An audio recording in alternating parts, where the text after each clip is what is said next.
starting to hire in the beginning, it's not always easy to identify top talent or know if that's even what you need right now. So what's one you learned from that helps you shape and like actually accelerate your skill in HR and hiring? I learned a lot. So I spent 4 years in recruiting. I worked at the Canadian Armed Forces and I did recruiting for all of Atlantic. And so I went to all the different provinces. But I also gained a lot of knowledge and experience in assessment centers. So this is where you're looking at specialty occupations, watching people in that habitat, in that environment, and actually seeing behavior Mm. is really powerful. Something I noticed that people do wrong often is Oh yeah. that they don't have a structured interview. And so they're just asking random questions. And when you're hiring a Mm. group for one job, then you should have a standard process so that you're assessing everybody against the same questions and the same scoring matrix. Mm. And so that was one thing that I really gained a lot of value from doing Ah, it that way. what's something that you wish everyone listening knew about you, but maybe isn't always known? Like, you don't always tell people. Ooh, I think my background in the human resource side and the team management side is Mm. something that is not as front and center, but it's something that I'm very proud of. I'm a specialist when it comes to selection, hiring, Wow, recruiting. And so for me, it's a huge advantage that I'm able to lean on to. So amazing. Then we'll dive into that as well. And yeah, I want to keep this very casual, as you can tell. awesome. No, So I love yeah, it. to start, like what actually inspired you to get into the resort industry and in the beginning? And when was that? Yeah, so I bought a cottage. I was actually looking for a cottage for myself and my family. Hmm. And when we found this cottage, and I remember it was like Mother's Day 2018 or 19, and there was a snowstorm. And so we're like in the middle of a snowstorm. I want to go see it in person. And I just knew right then and there that was the place for us. And so I put an offer on immediately. Wow. But it came with these three bunkies. So it was a cottage on a lake. And then there was these three bunkies down this trail, all waterfront. Hmm. And I had done buy and hold real estate for 16 years prior to that. That, is kind of boring, but it's investments and builds Hmm. wealth. And when I got this space, I was like, the entrepreneur in me was like, okay, well, how do we monetize these bunkies because we don't need it? And then that's when I decided to turn it into a glamping retreat. They didn't have any Oh, plumbing. There was an outhouse. And so I was like, well, I can't call this a cottage or, like a small space. So we dubbed it glamping and it kind of blew up from there. got it. So you took advantage of that opportunity. Were you living in that cottage or that was like a summer house? It was a summer house, but it was only 30 minutes from where we lived. And so we Hmm. were there a lot. Were you managing everything in the beginning? Or did All you? myself, all Hmm. myself. Yep. We did the renos, the all the design, all the marketing, all the management on Airbnb, all the customer Oh yeah. service. So, you get to learn real quickly what works, what doesn't work. And it's really given me a good advantage now because I Hmm. understand what it takes to get the reviews, what, Yeah. customers want, how they communicate. And Hmm. when you understand it, you have a little bit of empathy for your team. And so it just makes you, I think, a better leader to be able to understand what the expectations are and Yeah. what the standards should be. Hmm. Would you like telling someone who's starting out, would you tell them to like do it all themselves from the beginning or hire someone else? It's a good question, very situation based for Hmm. sure. Hmm. What I would explain to people is to lean into your strengths. And so if you're somebody who doesn't have very strong communication skills, if you hate people, if you're too busy to respond, or you're not Hmm. somebody who takes action and you need that, it doesn't mean that you can't be in the hospitality space, but you need to make sure that you're setting yourself up for success. So if you're not going to be the right person, then go and hire the right person. I know that I have those skills and ability to do. It's not something I want to do forever. And so it was a short period of time in my life.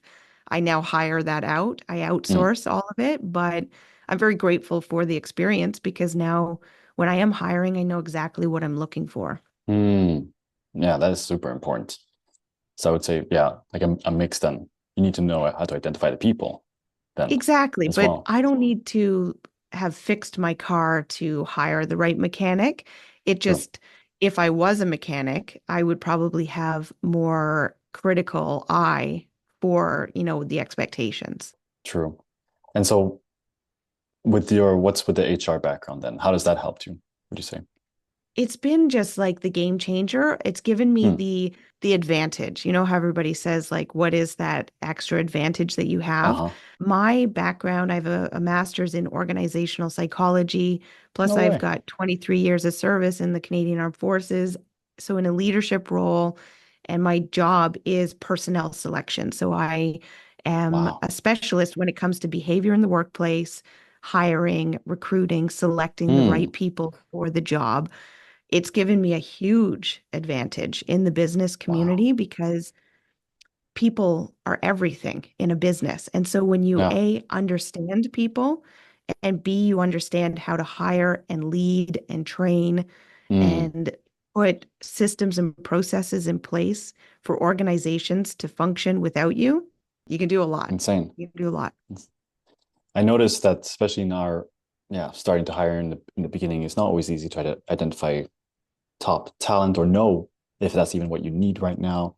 So what's maybe a training or someone you learned from that helps you shape and like actually accelerate your skill in HR and hiring?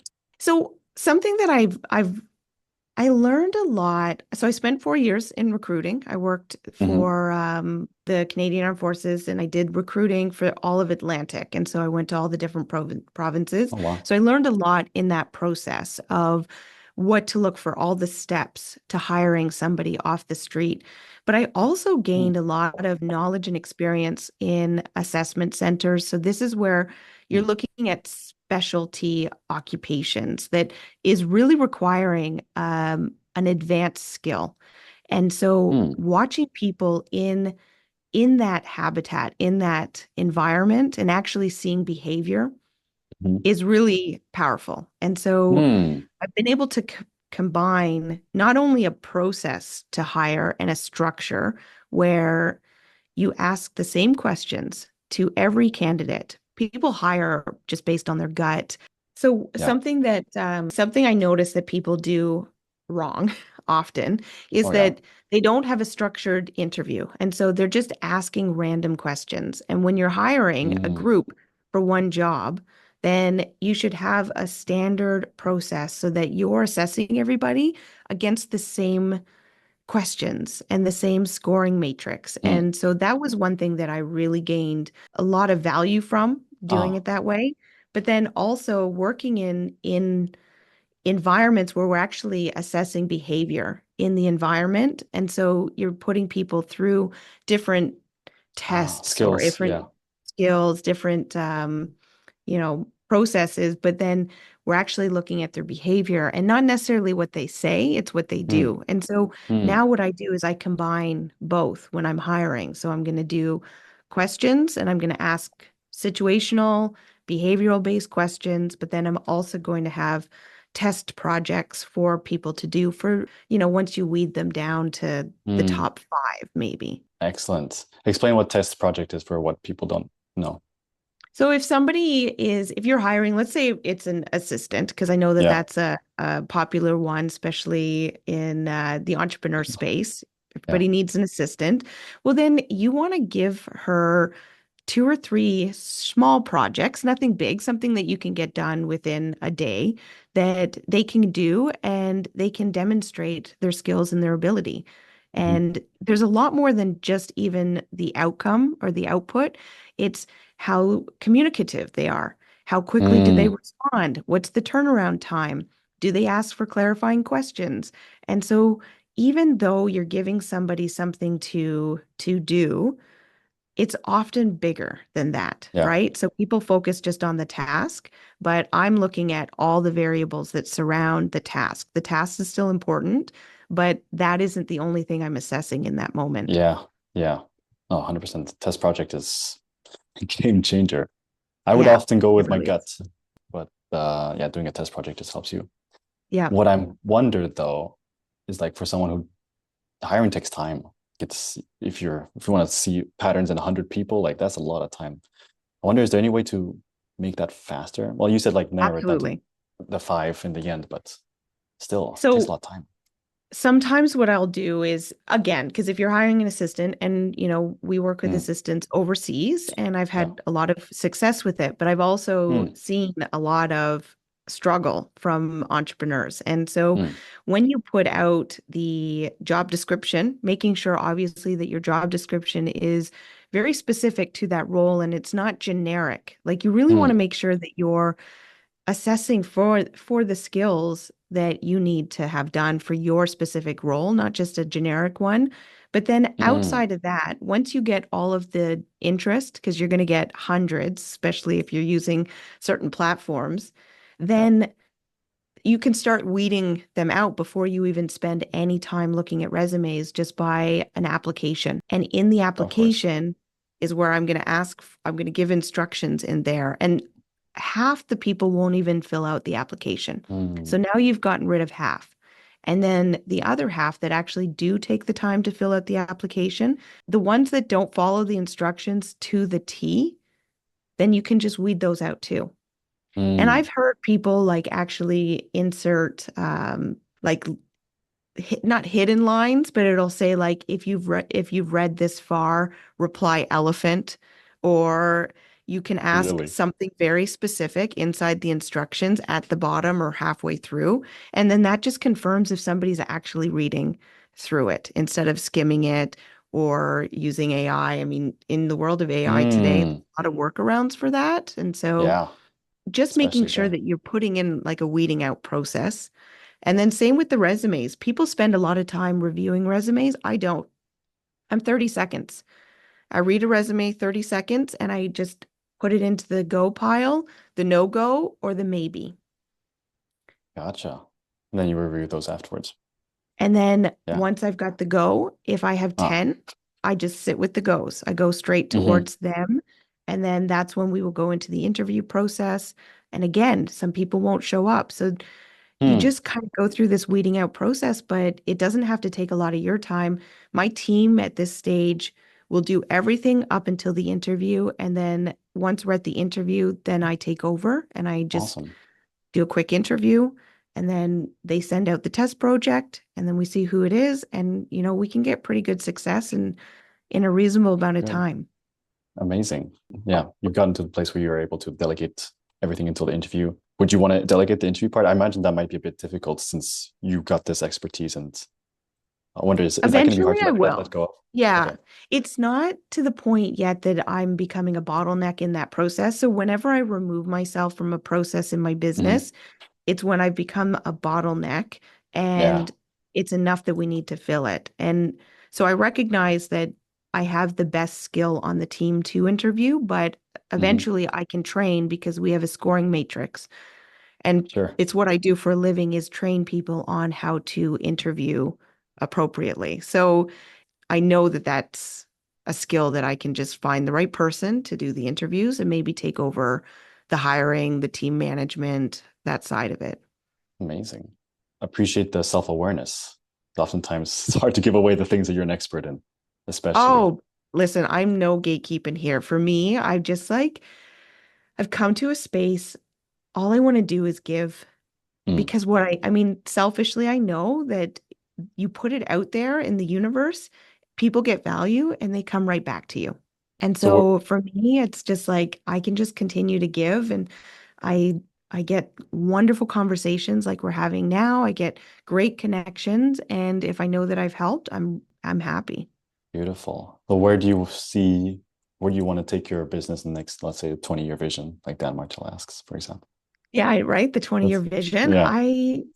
I want to be on stages. I want to Mm, be keynote speaking. I want to have community. I have one right now where, we have entrepreneurs that are focused on business, investing in leadership development, and mm, want that to really grow and find out how I can support people best. And so we'll have like different types of tiers, but be able to go into other communities as well and Mm, bring value and really just help entrepreneurs learn how to how to get from A to Z in a way yeah. that is efficient. Not Why that is they're that? not going to, what's Yeah. I that? was like, why is that important for you? Like helping so many people. Where does that come from? I think that I went a long time without a community and I went a long Mm, time things myself. And so it really fills my cup when something that comes so naturally to me, just based mm, out of training, experience, and who I am as a person, then to know that I can just give a tweak to somebody and that can be the game changer for them to start reaching their potential or take action. Yeah, it's been pretty amazing. so awesome. So I I lean think, into it. uh, yeah, being able to exactly lean into your strength is super powerful. Especially more, I'd say women-led entrepreneurs is even more Hmm. important. We need more of that energy. So, Absolutely. yeah. Let's go back a little bit. I really appreciate you talking about the HR. I did not expect that, but super cool. Yeah. Plus, It's hiring is probably cool one of with those. people. It's not like the Mm, fun, sexy stuff to talk about, but I love it. Like it's fascinating when you think about how people think and hmm. act, and it's a big Yeah. struggle in entrepreneurs' lives. Yeah. 100%. My background is more coaching and training, and yeah, very obsessed with like understanding how humans make decisions, for example, and show Mm, up. hmm. And but hiring is not something that I've done that much yet. I feel like, Yeah. yeah, but being able to have a clear process, like you're saying, super It's a important. game changer. It's really, and it Mm, makes it easier. People struggle because they don't have a straightforward process. And so mm, it feels very overwhelming because it is. When somebody doesn't have a structure and a process, then they're just winging it. And then they're yeah, not going to make the right decision. They're not going to get their best candidates. And then it's just a snowball effect. yeah, 100%. Let's go back to resorts a little bit then. You've done different resorts now. You have the cottage, you have Yeah. other ones now. Yeah, let's see. What do you look for when going into getting a new resort? Are you building mainly, or are you first of all buying? Buying and then renovating. And so I'm looking for an existing business. Hmm. And then what I'm Mm, going to do is I will then rebrand and renovate mm, and then reintroduce it.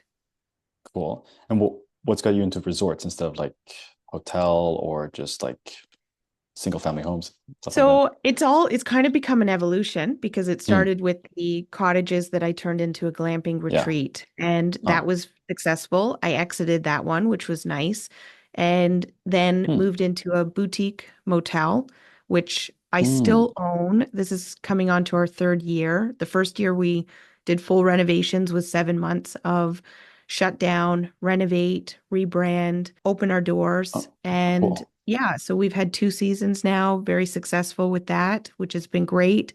And so now I'm ready to move on to the next phase, which is going to be a retreat center. And we're in due diligence right now, so I can't Mm, go into too much detail of it, but it's an existing business yeah. that I'm very excited to actually enter the business. So this will be the first Okay. time, not just like taking it over completely. I'm actually going to enter in as a partner with the current owners and Oh, turn it around. ooh, that's I completely know, which is different. it's totally different. And I Yeah. actually am loving this idea because so what I do is I find the boots on the ground because Hmm. I own a number of businesses Yeah. and I bring that value on, let's say like Mm, the HR, the management side. I can raise capital. I've got the connections, the marketing, all the mm, things need to like boost a business and scale and grow it. But I don't mm, have the time to do the boots on the ground mm. everyday management. And so I'm always looking for owners who still want to operate the business, but Okay. recognize that they're stuck, they haven't been able Mm. to grow and are open to, an overhaul. Get, I see. And so how did you find this one? If were they They looking to found sell? me. So they found me and Mm, Originally, it was interesting because originally, so I was recommended to them Uh-huh. and we got on the phone and I thought it was that they were looking more for consulting Hmm. and which, is what I do. But Yeah. there was just so much alignment with their values, my values, the direction that they wanted to go. Mm. And for me, this was just a perfect fit for a partnership. And so I Wow. really pitched the idea and they were very happy and very excited. And so that's where we're at. So we went out, I walked the property, I met them in person. I talked about like what Cool. my vision would be and how Mm. I would come in and what I would do and the value that I could give and how the Amazing. roles would look. Yeah, that's important. And yeah, so then I did a letter of intent and it was accepted with the structure, like a basic outline of what that partnership structure would look like. Mm. And then now it's with the lawyers. Wow. Gotcha. So, okay. So this one will probably be one that you spend less time. Are you spending time on the resorts, like boots on the ground, or you're more leadership now? I'll be more the leadership side, but Hmm. it's an hour and a half for me, so it's actually kind of Yeah. exciting to have it Cool. nearby. So I certainly want to be present and go there when I Wow. can, just for my Yeah. own fun. My other motel is in another province, so I can't visit that as often, but for sure it's a lot of fun to think like I can go there, but I don't have to go there because that's the goal is that I'm not going to be the one that's going to work the everyday, but I'm certainly going to be the one that will come in for the scaling, the branding, the leadership, whatever is needed on the operation side, like Mm. to systematize everything and have it Awesome. running. So more exposure and just more efficient. I don't know if you can share it, but like, what would that look like? Like, is it mainly on the tech side, or what? Both. Yeah. So like the way that I would look at that is first, and we kind of talked about that, location is very important. So Hmm. Tell me more about that as well. the location for this one, it's like my motel. People Hmm. come into this, it's like in wine country. People go to this town in this area often for travel. It's a very tourism area. So the Uh-huh. motel is very, very convenient. And so we've just Mm. positioned ourselves to be like the go-to destination for that. But Mm. people were already coming. Like, I don't think a lot of people are just Yeah. saying, like, I just want to come to this boutique motel. Hmm. It just happens to be there and it's a like a waterfront property. It's got views of the ocean, so it's beautiful. This place, this retreat has to become a destination. People Mm. need to travel to it because it's a little bit more isolated, but it's on a Uh-huh. lake and it's beautiful and it's 23 acres, so it's large. Wow. And but the proximity is really important. So the proximity is, in between Toronto, Ottawa, Kingston, which in Okay. Ontario, that's a hub. Mm. And so it's within like hour and a half from all of those higher populated cities. So Mm. that's Plus, people still need important. to drive. People still need to drive, but I've been approached on other projects that were just like way too far out there that wasn't Mm. reasonable in my mind to bring people, but this is very reasonable. If it's an hour and a half and it's like a really cool spot, I would be Mm. willing to drive out there. So I think that my ideal client would as well. So that's the first thing I'm Awesome. looking at. Then the next thing I'm looking at is obviously what are the amenities? What could it offer? What are the opportunities and the possibilities? What's the condition of the space? So I'm thinking Yeah. like how much money is it going to take to turn this around? Does it need that right away? And then I'm looking at the branding, the marketing. So Mm. has the word even gotten out? Like, do people Mm. even know about this? What does the website look like? What kind of vibe do people get that, are Yeah. willing to pay? They're not willing to go to some like shanty. Like, they Yeah. want to see that it's professionally run. And so it gives people a lot more trust when there's a stronger brand, which is For something sure. that we would invest in. And then the Mm.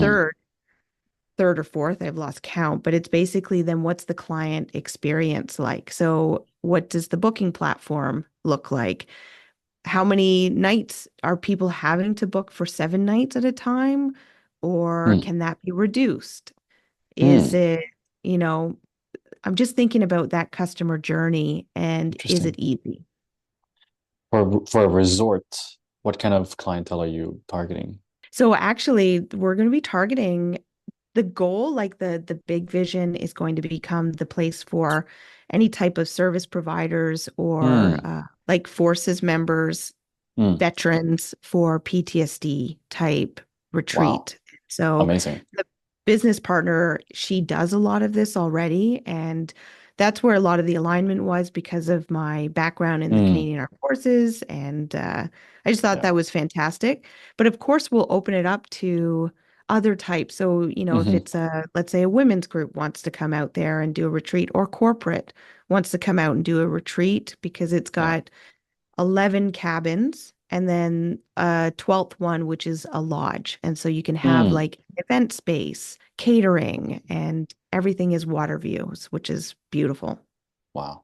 So she's already, or yeah, the current owner has already a few, like is attracting that a little bit. What are you going to do Mhm. differently to attract that more?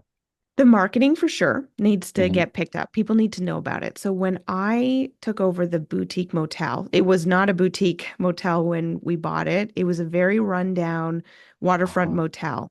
And what I did, the first year we had a marketing team that we paid for. Mm, Great team, loved them, beautiful pictures, everything was fantastic. It still wasn't getting the traction that mm, we wanted. And so I ended up doing a TikTok video, just like a talking head no one way. about, I think what I talked about that day was visiting the motel unheated and the vision that we had. And I was just like, had a lot of passion behind it. And Mm, it blew up. It went viral. okay. And what happened after that was the whole community rallied around this motel as if it was just like Wow. this gem of Nova Scotia. And so I started to do more of these videos, and we went from 33% occupancy the first year to over 95%. Damn. And that was marketing. It was like, That's wild. and of course, marketing gets you in the door, great. Yeah. But the fact that Yeah. we had like good systems, processes, great boots on the Hmm. ground, customer service, all of that was up leveled, but the marketing got people in the door. Especially in the beginning, that's what you need to start. Yeah. Because very interesting. I'm also thinking my parents, they just bought their own retreat center south of France and taking it over from a previous owner who's old, so he's selling for that reason.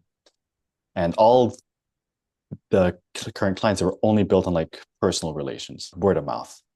And like if you just did some organic or content marketing, it'd be completely different. Yeah. Isn't that crazy? Yeah. So if you're at 98.5%, would you take it further? Or what do you do once you hit Yeah, max right. or almost So max I capacity? know. So I kind of took my foot off the gas with Huh. the marketing because, I was able to Yeah. because we were at such a high. Mm. So the next thing, we've just actually shut our doors. We're seasonal, so we take the Mm. break on winter for the motel, and we just shut down. Like last weekend was the last weekend. Hmm. So what we'll do is we'll reassess the price. So whenever Cool. you get to, that level of capacity, now you Yeah. need to start looking at your price. So we can increase the price is what we'll do. And then we're going to be looking at like more opportunities for generating revenue on the property, whether Hmm. that's adding vending machines or Mm. maybe other types of services that we have two lots. So we do have a lot that is not being used. So we could be adding more to it. Our goal the first couple of years really was to understand the management, get really good at the management. And now we're successful. Now we're like, okay, what do we do next? And how do we just like take it to even the next level? Amazing. Cool. So mainly focused, yeah, on adding more value. Adding more Yeah. value, Mm. finding Yeah. like, we've talked about geodesic domes, adding those we could for the empty space because there's everything is oceanfront. Um, Mm. I would love to see like vending machines put out there as well because there's no food around the motel. You have to drive a couple of minutes into town. It's not far, but it'd be nice Ah, to like have something there. for So sure. just For sure. thinking about that, we're also thinking about like, purchasing other properties surrounding. And so it's like just taking it to that next growth stage. Interesting. That makes me think of I don't know if you know Jay Abraham's three ways of growing a business, which is increasing clients, which is kind of Hmm. capped until you have more room, but then just increasing the price or increasing the number of recurring customers. Yeah. And yeah, an online business you can do three all very easily, but I just realizing in a physical accommodation, it's yeah, basically price or value afterwards. We could build more on the Mm. other side. So I actually have a tiny home manufacturing company as another one of my Oh, that's businesses. so And cool. so certainly that is a Mm. consideration of putting tiny homes Mm. on the empty space of that property. And just like working through, again, highest and best use and what's going to be the best plan moving forward. Yeah. But it's always about trying to maximize what we have. And that's one of the things that I love so much about commercial hospitality and Mm. is the control that you have Mm. is that, there's no bylaw that can tell us not to be a motel, Oh, awesome. Is that a Canadian right? thing or you're saying in general?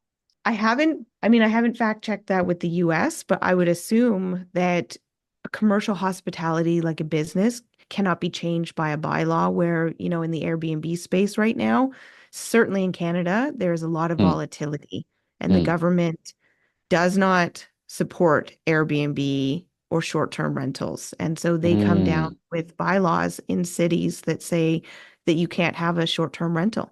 And so, Mm. people that purchase for that reason, they end up actually losing a lot of money because they Mm. may be overspent on the purchase price thinking that they could recoup that because Yeah. they can get higher returns when they do short-term rentals versus say long-term. Ooh, that's something that I hadn't thought about.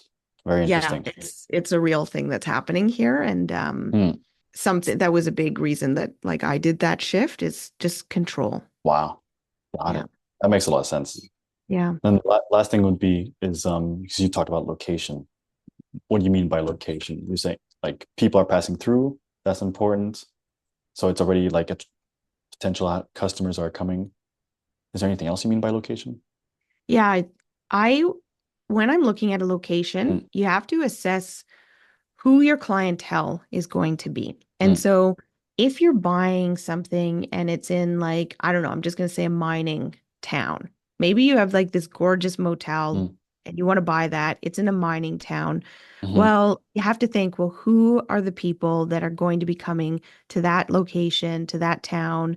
It may not be these like bougie travelers. It may be Mm. miners. It may be like people who want more a 30-day stay or Yeah. 3 weeks on and 1 week off, something like that. And so you don't want to turn a frog into a prince, is what I'm trying to say. It's like, Mm. the opportunity to make this into who the ideal client will be based on where that location is. So Yeah. when we came into wine country, we were like, well, who's coming to wine country? Yeah. Women, lots of groups of women or couples or, elderly will come. These are visitors. So we're Mm. thinking about like the community and then we're assessing like who are the people that would most likely be coming here and then Yeah. how do we make this into their ideal location? Or if I'm deciding to buy it, do I want to have this as the ideal location for that Mm. type of clientele because that's who's coming? Totally. Yeah. So to So you do your value. can you can adjust your product to fit the needs of your ideal client, but you have to be realistic when it's something that is stuck in that spot. Well, who's coming in the doors? So it's Yeah. really being able to assess, do you have what they need and are they who you Yeah. want? Yeah. And And lean that in. comes down to your what you value. Would you ever What buy you something that value. yeah. No, I've turned down quite a few. So once you get known as like the motel girl, then I Uh-huh. get quite a few motels sent to me or Ah. vacation properties or things like that. And so Mm. for me, the other thing I'm looking at the location wise, then, or does it become a destination? And if it's a destination, there's a lot more pressure because now you have Do to a lot of have the marketing. draw. Yeah. You have to be good enough that people want to come to you, and you're now competing with all the other destinations. and it's going to be a lot harder for people to get out there. Wow. That's a also perfect perspective to think about. Awesome.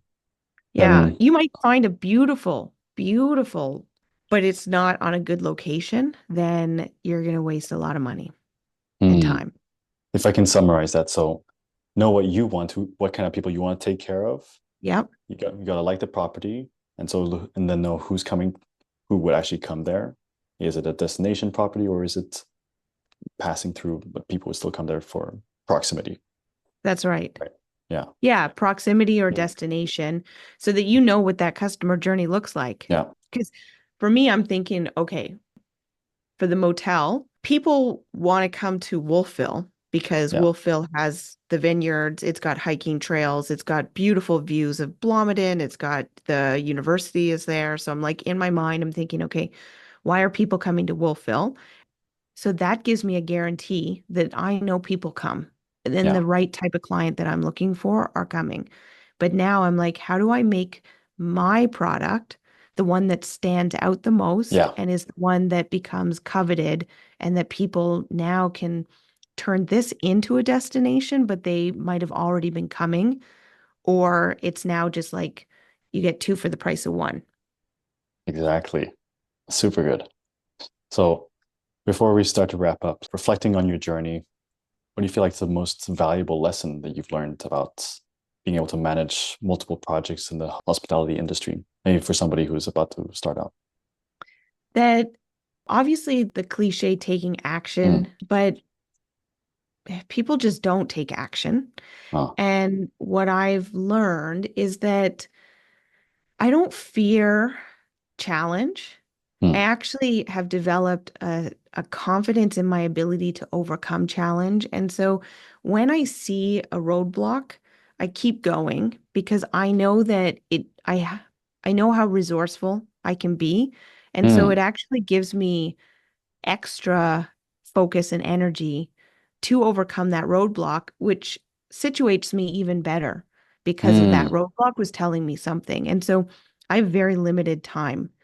And Yeah, that makes me have higher standards for the projects that I take on, the businesses that I take on, the things that I put my time into. And I've been able to now hold those standards because I just don't have capacity for yeah. more. What was the And so scariest moment? What was that roadblock that was the scariest? So I did a private lending deal that went bad and I ended up losing 200 grand 2 years ago. And like it Wow. lit a fire inside of me because, you know, that 200 was just really good cushion Mm, money that mm, now we're in a position that we're much more comfortable. But at the time, losing that cushion and then now we're paying interest because it was HELOC that we used, it just lit this fire under me mm, to move. And same with when we moved in the middle of the pandemic, our mortgage tripled in cost. And so anytime that I'm put under this pressure, I end up just like rising and it always ends up better. But you need that discomfort of the pressure. And so I've now just learned that, okay, if there's pressure, that's a good thing because it's going to take me to that next level that I needed, that kick in the ass to get to. beautiful. Always try to figure out what's the story that or the beliefs that you hold that are helping you. So for you, it's when there's challenge, it means it's rising you up and taking you to the next Yeah. level. Yeah. It's taking Yeah, me next level. Hmm. beautiful. Thank you so much, Victoria. That was really cool. Thanks, Oscar. Where Appreciate it. where can people find out more about you or contact you if they want to work with you? So if people want to, I mean, Instagram is the best place, Victoria Cluney, and I'm on all the platforms, but all they have to do is send me a message. If people want support when it comes to identifying their values, if you know they are having a hard time making decisions or they're at forks in the road, then all they have to do is just message me values, and I'm happy. I'll give all your listeners a free copy of my values guide. And it really is a game changer when it comes to making decisions because it's going to hold you to those standards Mm, every single time so that when you get that tough decision to make, you just remember what your values are and that's the direction that you go. And it's been so helpful for me in my life. so So important. happy to give that to your audience. Thank you so much. That's so important. I'm very grateful that we touched upon that. And you Yeah. should show me that, yeah, business is a lot more than just making money, but like, knowing who you are, figuring that You out. end up making more, when Mm, you stand for something, you end up making a lot more. And people see that. And I've seen a lot of like wishy-washy mm. entrepreneurs, and I really gravitate to the ones that hold that. And yeah, so it served me well. Okay, last question before. Do Go for you, it. especially when investing in another country, I'm finding it harder to borrow from banks, for example. Like that's the route Yeah. I'm looking at. Would you use all your own capital? Are you gonna borrow from friends or investors or banks? How would you do it? So I always use investors and Mm, I raise. So I rate like the motel was 100% raise from wow. investors. And it's been doing so well that I've just been paying cash to pay Wow. off the investors. And now we're doing a refi to pay off the final ones. And then my business partner and I own it 100%. Okay, you didn't put any of your money in the beginning. Mm-mm. No, I don't do it for any of my businesses, my properties. So I either Interesting. do like private lending or equity, and it Hmm. just depends on the margins. And so Yeah. motel had such good margins that I knew that we could cover the interest. I knew and then I knew that we could get the value to a higher appreciation. I knew it could appreciate Hmm. to pay off the principal. What was the time frame to pay off Three the years. investors? Okay, Yeah. cool. And Awesome. I didn't raise everything at once. So I raised in increments Mm, because it was like the down payment. Then it was the first 25% of the uh-huh. construction rehab. And then it was the final rehab. And then it was just Mm, like some overage just because it wasn't running. And now we've just been coasting. And now we're going to like pay off our final investors. We ordered our appraisal. It's doubled in value. So yeah, it's been really good. wow. And then it's all profit Yeah. from there. All profit. Yeah. Cool. Really good I need margins to, this one. amazing. I need to hear that more often because for me, it still seems I haven't invested in real estate personally. So it still seems like a very big, scary thing. But of course, I need to focus on our current business as well. So managing all that, but still, I appreciate hearing the stories. Yeah, but that's where building a strong presence Mm, is the value, yeah, right? Because yeah. people want to invest with me because they know I'm the motel girl, or they see me doing business, or they see me every day on social media talking about things that are important to me. And Mm, so when it's time to raise, people want in on my projects. And so that's like the awesome. messaging that is important Yeah. for entrepreneurs to understand about like why you need to build this presence. I don't do it for my health. I do it because it gets me capital and business opportunities.